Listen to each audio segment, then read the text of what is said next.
धरना का और मैं आज पहुंचा हूं।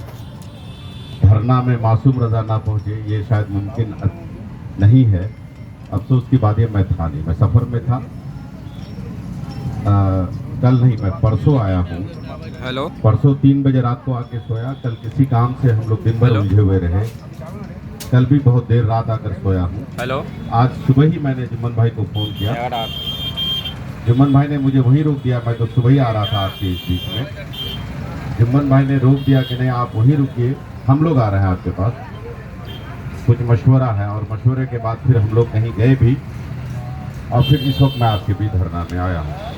मैं मुबारकबाद देना चाहूँगा झंगाकटा के एक एक शख्स को जो इस धरना को कामयाब बनाने के लिए और आज 10 दिन तक चलाने के लिए मुस्तैदी से इन नौजवानों के साथ खड़े हैं। खासतौर से मुनाजिर भाई, वसीम साहब, सादाब साहब, नाकिद साहब, अकमल आलम साहब, शाहनवाज आलम साहब, गाजी भाई, शाहजहां साहब, तबरेज साहब, सैयद साहब और हमारी माँ और बहनों। धरना में बहुत ज़्यादा लोगों की ज़रूरत नहीं है, वो एक आंदोलन है। आंदोलन की तारीख बहुत लंबी रही है। जब आंदोलन कामयाब, आपको लग रहा होगा कि यहाँ पर 100-200 आदमी क्या कर लेगा, तो आपको बड़ी खुशी होगी। मैं अभी कुछ खुलासा कर दूंगा, कुछ जुम्मन भाई इन लोगों के सहारे में छोड़ दूंगा।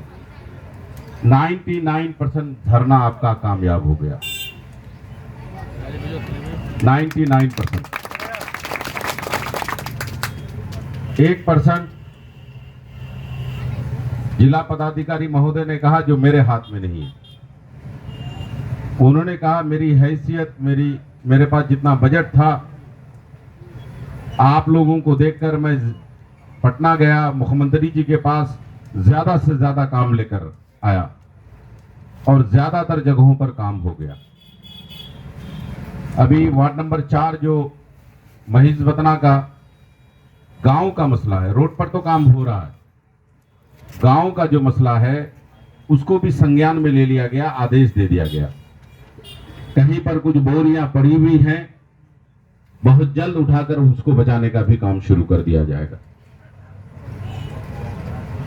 कब्रिस्तान का मसला है, उन्होंने कहा कब्रिस्तान मेरे अंडर का मसला नहीं है, ये सरकार का मसला है, विधानसभा में क्वेश्चन का मसला है। लेकिन फिर भी उन्होंने कहा कि मैं सर से बात करूंगा, संबंधित मंत्री से बात करूंगा, माननीय मुख्यमंत्री जी से भी बात करूंगा।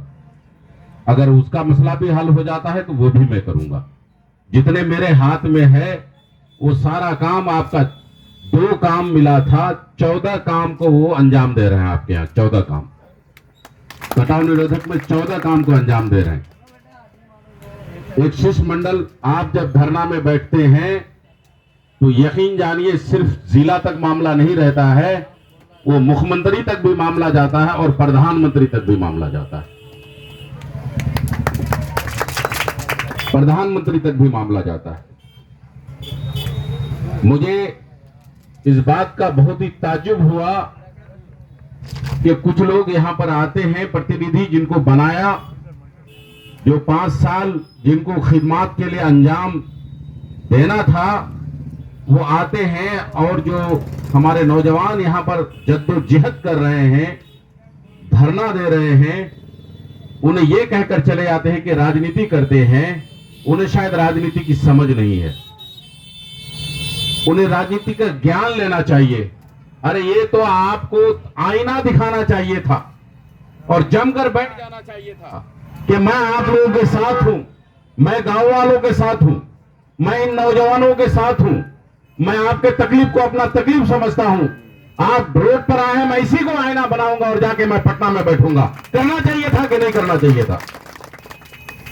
अगर इसी धरना को संज्ञान में लेते हुए अगर वो पटना में बैठ जाते विधानसभा के गेट के आगे, तो आज बहादुर का नाम और झिंगाकटा का नाम पूरे बिहार नहीं पूरे हिंदुस्तान में पहुंच जाता कि नहीं पहुंच जाता? कि भाई मेरे लोगों को जाकर समझाओ, तुम वो वहां बैठे हैं, मैं यहां बैठा हूं, क्या होता कि नहीं होता? जाकर के चिट्ठी लेकर के मिल सकते थे अपने मुख्यमंत्री से। किसके खिलाफ बैठेगा? धरना, एमपी एमएलए के खिलाफ ही बैठना पड़ेगा, हुकूमत बिहार के खिलाफ ही बैठना पड़ेगा, हुकूमत हिंद के खिलाफ ही बैठना पड़ेगा। किसके खिलाफ बैठेगा? आप आंख हैं, आप हाथ हैं, आप जुबान हैं। हम यहां बैठेंगे, आपको वहां बैठना चाहिए था। ये राजनीति का मंच नहीं है, ये दर्द का मंच है, एहसास का मंच है, ये एहसासात है। हमारी संपत्तियां, हमारा घर, अपना सपनों का घर कट रहा है। यह आज का मसला नहीं है। आप उठाकर देख लीजिए, हर आंदोलन में हर जगह इसका मामला उठा है और मासूम रजा ने तो नहीं, बल्कि मैं कहूंगा ज्यादातर नेताओं ने उठाया है। मासूम रजा तो हर जगह उठाया है। आज भी सिर्फ आपका झिंगा कटा का 7-8 मामला ही नहीं, बल्कि झिंगा कटा के साथ साथ पूरे 52 विधानसभा में जहां जहां की भी समस्या थी, हम लोग डीएम साहब से मिलकर के उनको उन जगहों का नाम लिखाया गया। उनमें आपका 9 जगहों का नाम तो आपके यहां का है, जो आसपास का है। 7 जगहों में से 9 जगहों का 2 जगह जो काम चल रहा है उसके बारे में भी चिन्हित कराया गया। उसके अलावा जो आप लोगों ने जो नाम नहीं दिया था, उसके अलावा भी हम लोगों ने डीएम साहब के सामने में रखने का काम किया। भुरुज टोला मुसलडंगा का सरपंच कैसर साहब से मेरी बात हुई और कई लोगों से मेरी बात हुई। वहां पर जो वार्ड नंबर 7 में है, खारी टोला जो वार्ड नंबर 7 में, मुसलडंगा जो 8 नंबर में, ये रतवा नदी में है, वो कनकई नदी में था। इस्लामपुर जो 9 नंबर वार्ड में है, निसंदरा जो 11 नंबर वार्ड में है। उसके अलावा सतमेरी, मटियारी का और पतरघट्टी का भी मसला हम लोगों ने डाला। और खुशी होगी आपको कि डीएम साहब ने कहा कि मैं सारी जगहों का जांच करूंगा, मैं सारी जगहों का जांच करवाऊंगा, कहां काम हो रहा है या कहीं काम अगर छूट गया तो क्यों छूटा है। आपका एक शिष्टमंडल को याद किया था आज जिला पदाधिकारी महोदय ने। मासूम रजा उनके साथ जिला पले गया, फिर उनके साथ हम लोग सब मिलकर के खाना खाया और वो आपके धरना में आकर के बैठे, मैं पीछे से आया। डीएम साहब ने कहा कि आपका एक काम को छोड़कर मैं सारी जगहों पर काम करा रहा हूं, वो ये कि सिर्फ कब्रिस्तान जो मेरे हाथ में नहीं है, जो मेरे हाथ में नहीं है, मैं लिखकर भेजूंगा। जो भी दिशा निर्देश आएगा तुरंत उसके लिए भी हम काम करेंगे। उन्होंने कुछ दिशा निर्देश दिया है, वो कमेटी के हाथ में, मेरे हाथ में नहीं है। वो कमेटी का फैसला लेंगे इंशाल्लाह, जो भी फैसला लेंगे कमेटी। लेकिन इतना मैं इशारा करना चाहता हूं इंशाल्लाह ताला, जिस धरने में जिस वजह कर आप लोग बैठे थे, बहुत जल्द, मैं डेट और टाइम इसलिए नहीं दे रहा हूं क्योंकि वो आपका कमेटी ने बड़ी कुर्बानियां दी हैं। मैं सलाम पेश करता हूं, वो कमेटी ऐलान करेंगे आपका। डीएम साहब ने बहुत जल्द आपका दौरा करेंगे इंशाअल्लाह ताला, और आपका महिषबदना पंचायत का भी दौरा करेंगे। बहुत जल्द दौरा करेंगे। जुम्मन भाई व तबरेज भाई जो लोग भी हैं जो आज साथ गए थे, इंशाअल्लाह ताला वही आपका ऐलान करेंगे और कहेंगे कि भाई फलाना तारीख को आ रहे हैं। डीएम साहब ने एक रिक्वेस्ट की है कि मैंने आपकी सारी मांगे मानी है, मेरी एक मांग आप लोग मान लीजिएगा। ये फैसला आप सबको करना है, आप सबों को मिलकर करना है। जुम्मन भाई से मिलकर डीएम साहब ने एक बात कही है कि मैंने सारी मांगे आपकी सुनी, मैंने मांगी, मैंने एक एक पदाधिकारी को भेजा, वहां का रिपोर्ट लिया, हर दिन रिपोर्ट लिया। एक जगह पर अभी वहां पर कुछ बात आई 4 नंबर वार्ड पर कि सर वहां काम नहीं हो रहा, बराबर में काम रहा। उन्होंने कहा फोटो भेजो, वीडियो बनाकर भेजो। जुम्मन भाई ने कहा खारी टोला, खारी बस्ती का मसला। जुम्मन भाई ने कहा कि सर यहां नहीं, फलाना जगह काम हो रहा है। फिर से उनको बोला कि तुम गलत बोलो, मैं जाऊंगा स्थल पर। बहुत सीरियस मैं सलाम पेश करता हूं, ऐसा पदाधिकारी बहुत कम आता है जिला में। मैं सलाम पेश करता हूं। तो अल्लाह का करम हुआ कि आप जो कहते हैं या सोचेंगे या कहेंगे कि हमारा धरना कामयाब नहीं हुआ, 100% कामयाब हुआ, 100% कामयाब हुआ है। इसी तरह से अगर हम जागरूक रहे अपने इलाके में लोगों, ये तो बहुत पहले हो जाना था। अफसोस की बात है कि 78 सालों के बाद हुआ। संविधान आने का 78 साल हो गया, वोट देते देते हमें 78 साल हो गए। नेता तो अमीर हो गए, वोट देने वाला गरीब हो गए। क्या सही ना गलत? एकदम सही। जबकि मामला यह है कि देने वाले का हाथ ऊपर होता है और लेने वाले का हाथ नीचे। हम लोग भी मांगने वालों में से हैं, देने वालों में से नहीं। नेता मांगता है और जनता देता है, तो देने वाले का वो ज्यादा तरक्की करना चाहिए था, या 78 साल के बाद आप जागे, जब जागे तब सवेरा। लेकिन बहुत चीजों पर और जागने की जरूरत है। सिर्फ रोड बन गया हम तरक्की नहीं कर सकते। हाँ, एक पार्ट है तरक्की का, नदी कटाव से रोकना भी एक पार्ट है तरक्की का। लेकिन क्या आज भी हमारा बच्चा, हमारी औलादें, हमारी बेटियां, आज हम ऐसा महसूस नहीं करते कि मेरी बेटियां पढ़ना चाहती है और मैं नहीं पढ़ा सकता? हम नहीं पढ़ा पा रहे हैं। मेरी बेटी साइंस में तेज है, डॉक्टर बनना चाहती है, लेकिन मैं नहीं पढ़ा पा रहा हूं। क्या इसकी कमियों को आपने देखा? क्या आपके इलाके में कोई कॉलेज है, कोई मेडिकल कॉलेज उस टाइप का है, कोई गवर्नमेंट का मेडिकल कॉलेज है? हमारी बेटियां, हमारे बच्चे, गरीब का बेटा इंजीनियर बनना चाहता है, पढ़ने में तेज है, सारा एग्जाम फर्स्ट डिवीजन क्वालिफाई करता है, हमारा बच्चा काबिल होने के बावजूद, क्योंकि संसाधन नहीं, तो हमारा बच्चा इंजीनियर नहीं बन पाता, डीएमएसपी नहीं बन पाता। क्या इस चीज के लिए आप लोग जागेंगे? इसके लिए भी जागने की जरूरत पड़ेगी।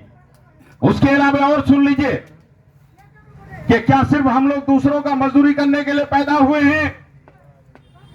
दिल्ली पंजाब में जाकर सिर्फ मजदूरी करेंगे, सिलाई का काम करेंगे, मकान का काम करेंगे, दूसरों के स्टेट पर जाकर सिर्फ हम मजदूर बनने के लिए पैदा हुए हैं? वोट हम देंगे और जाकर के तरक्की गुजरात करेगा, दिल्ली करेगा, झारखंड करेगा, आपका उत्तर प्रदेश करेगा, और हम गरीब का गरीब रह जाएंगे। हमारे हाथ में कब काम आएगा? हमारे हाथों में कब काम आएगा? वहां की औरतें 5,000 रुपए, 10,000 रुपए दिन पैसा कमाती हैं, और हमारी औरतें महीना में भी 200 रुपए दिन नहीं कमा पाती हैं। क्या कि नाइंसाफी नहीं है हमारे साथ, हमारे नौजवानों के साथ? अभी 2 दिन पहले हमने देखा कि एक साहब सऊदी में इंतकाल कर गए। ये हमारी हालत किसने बनाई? कौन है जो हमें तरक्की से रोका? 2 मामला है, गवर्नमेंट ने भी नाइंसाफी की है और आपके नेता ने भी आपके साथ नाइंसाफी की है। अगर आपका नेता चाहता, बहुत कल कारखाने, मैन्युफैक्चरिंग का काम छोटा छोटा जो इस इलाके में हो सकता है, 2 लाख, 3 लाख, 1 लाख, 5 लाख रुपए लगा करके 50,000 रुपए महीना, 1 लाख रुपए महीना कमा सकता है। जागरूकता की भी कमी है। वो जागरूकता कौन फैलाएगा?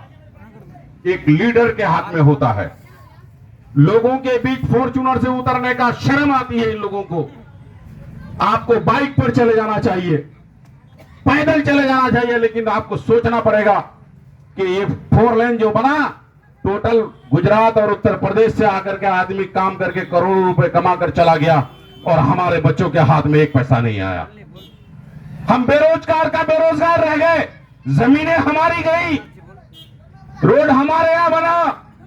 कोशिश हमारे यहां के लड़कों को रोजगार देने की होनी चाहिए थी, लेकिन हमारे लड़कों को कोई रोजगार नहीं मिला। आज नदी का कटाव का मसला भी जो आपके बीच है, क्या आपका बच्चा वहां पर रोजी रोटी के लिए कोई काम कर पा रहा? हलाल है, वो हलाल रोजी रोटी है, गवर्नमेंट का टेंडर है, हराम नहीं है। हमारा बच्चा भी हलाल रोजी रोटी का जरिया से तरक्की कर सकता है, लेकिन अफसोस की बात है कि हमें इन कामों से दूर रखा गया। हम आज भी कमजोर का कमजोर हैं। लंबी लड़ाई है। अलीगढ़ मुस्लिम यूनिवर्सिटी का भी आंदोलन हुआ था। अल्लाह ने उस आंदोलन में मासूम रजा को उस लड़ने का, थोड़ी सी खिदमत करने का मौका मिला था। अलीगढ़ का आंदोलन लड़कर हम लोग अलीगढ़ तो लेकर आ गए। जमीन 3 टुकड़े में था, 1 टुकड़ा भी कर लिए, लेकिन अलीगढ़ में आज भी हमारा बच्चा पढ़ने से वंचित है, दूर है। वजह क्या है? आज अलीगढ़ मुस्लिम यूनिवर्सिटी का अपना मकान नहीं, कोई फैकल्टी, सारी फैकल्टीज बंद हैं, 1-2 ही फैकल्टीज दिया गया। पढ़ाई का जो हम लोग कहते हैं फैकल्टीज को सब्जेक्ट जो दिया गया है, दो ही तीन ही सब्जेक्ट पर पढ़ाई होती है और एग्जाम पटना में लिया जाता है। जमीनें हमारी, आंदोलन हमारा, लड़ाई हमारी और जगह भी हमारी, और एग्जाम कहां लिया जाता है? पटना में। तो क्या हमारा बच्चा क्वालिफाई हो पाएगा? तो इन लीडरान को क्या कहिएगा? इन लीडरान को कान में तेल डालकर क्यों सोए हुए हैं? नवोदय विद्यालय में हमारा बच्चा आज वंचित रहता है। नवोदय विद्यालय में 6 क्लास में जो एडमिशन होता है, 6 क्लास में एडमिशन के लिए अगर जाति का सुरजापुरी का सर्टिफिकेट लगा दिया तो उसका दाखला नहीं लेता, हाईकोर्ट जाना पड़ रहा है। क्यों साहब? नौकरी है क्या? पढ़ाई ही ना मसला है। आप कहते हैं कि एनेक्सर 2 ही लेंगे, एनेक्सर 1 नहीं लेंगे, एनेक्सर। तो जरा ये बताइए कि हमारे बच्चे कहां जाएंगे साहब? हमारे बच्चे कहां जाएंगे? मसला एक नहीं है हजरत, जागरूकता होने की जरूरत है और वैसे लीडर को चुनिए, वैसे लीडर को, मासूम रजा को चुनने की जरूरत नहीं है जो इन हालात पर रिसर्च करता हो, इन हालात को उनको जानकारी में आए, समझ में कि दुनिया में हम क्या क्या कुछ कर सकते हैं। अगर आज धरना में नहीं बैठे होते तो क्या बताइए आपका मामला इतना आसानी से हल होने वाला था क्या? नहीं।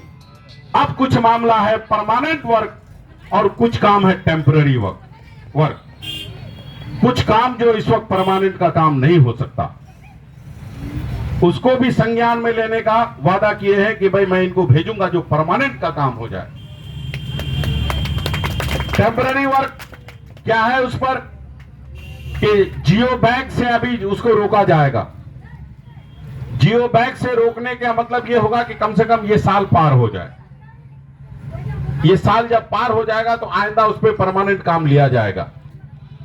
ये बहुत खुशी हुई मुझे, जो शिष्टमंडल गए थे उन सारे लोगों के सामने में, जो आपके धरना के मुख्य लोग हैं वही लोग गए थे, उनके सामने में डीएम साहब ने कहा कि भाई हमें 2 काम मिला था लेकिन हमने कोशिश करके आपके लिए 14 काम लेकर आया हूं। ये बहुत बड़ी बात है, ये बहुत बड़ी बात है। मैं सलाम पेश करता हूं ऐसे पदाधिकारी का, स्वागत कीजिएगा। आएंगे इंशाअल्लाह ताला आपका दर्द समझने के लिए, आपके इलाके के बीच, आपके इलाके की समस्या को सुनने के लिए आएंगे। वहां हमें जाना है, उनके साथ जाना है और 1-2 ही आदमी जो बढ़कर बात करिएगा, शालीनता का अपना स्वभाव दिखाना है, क्योंकि ऐसा प्रशासन बहुत कम देखने को मिलता है जो आपके लिए वो हर वक्त तैयार रहता है कि भाई मेरे इलाके में क्या कुछ हो रहा है। तो वो है क्या? रुमाल देना। मेरे इलाके में क्या कुछ हो रहा है मैं उनको संभालूं, बल्कि उन्होंने ये भी कहा कि मैं भी लोकल हूं, मैं भी लोकल हूं। वो चाहते भी हैं कि मैं खिदमत करके जाऊं, खिदमत को अंजाम देकर जाऊं, ताकि मुझे हमेशा लोग याद रखें इंशाअल्लाह ताला। अब मैं चाहूंगा कि धरना वाला, मैं हूं आपके साथ, धरना वालों से मेरी गुजारिश है इस प्रोग्राम को आगे बढ़ाइए। मैं फिर से झिंगाकटा हाट की खासतौर से मेरी माँ और बहनों को और मेरे सभी भाइयों को, मेरे गार्जियनों को मैं एक बार मुबारकबाद पेश करना चाहता हूं कि 10 दिन में इतना कुछ बदल दिया। एक बार और अगर आप मजबूती से कदम बढ़ाइएगा और मामलात पर मशवरा करके तो बहुत कुछ ले लीजिएगा। कल कारखाना भी ले लीजिएगा, रोजी रोजगार का जरिया भी ले लीजिएगा, और अगर नहीं लीजिएगा तो उन्हें डर और खौफ हो जाएगा लीडर को, चाहे उसमें मासूम रजा का नाम ही क्यों ना हो, कि अगर ये काम हम अंजाम तक नहीं दे पाएंगे तो मेरा क्या होगा, रगेदा रगेदी भी होगा। और ये इलाका बर्दाश्त नहीं करेगा कि मेरा बेटा पंजाब में, हम भी गए और मेरा बेटा भी और मेरा पोता भी जाए, हरियाणा जाए, दिल्ली के सड़कों पर जाए, यहीं पर रोजी रोजगार के लिए भी काम करेंगे और यहीं पर तालीम के लिए भी काम करेंगे। ये 2 चीज हो जाने पर सारी जगहों पर, सब जगह हम कामयाब हो जाएंगे। पैसा जिसके पास होगा अपनी औलादों को अमेरिका में भी पढ़ा सकता है, और अगर पैसा नहीं होगा तो हम अपने घर में नहीं पढ़ा सकते। क्या सही ना गलत बता रहे हैं? और पैसा होने के लिए जरिया का होना बहुत जरूरी है। साथ साथ मैं कहना चाहूंगा कि अगर आपका बेटा अगर पढ़ लेगा तो नौकरी पंजाब में भी जाएगा तो सरकार का ही करेगा, गवर्नमेंट का ही करेगा, इज्जत की रोटी खा सकता है। दिल्ली में भी जाएगा तो इज्जत की रोटी खा सकता है, अगर पढ़ लेगा तो अमेरिका में भी वो इज्जत की रोटी खा सकता है। लेकिन अगर नहीं पढ़ पाएगा तो हमारा बेटा आज भी, कल भी मजदूर था, आज भी मजदूर बनकर रह जाएगा। इन्हीं बातों के साथ बहुत बहुत शुक्रिया। अल्लाह हाफिज। स्वागत है, वेलकम है। मासूम रजा भाई कह रहे थे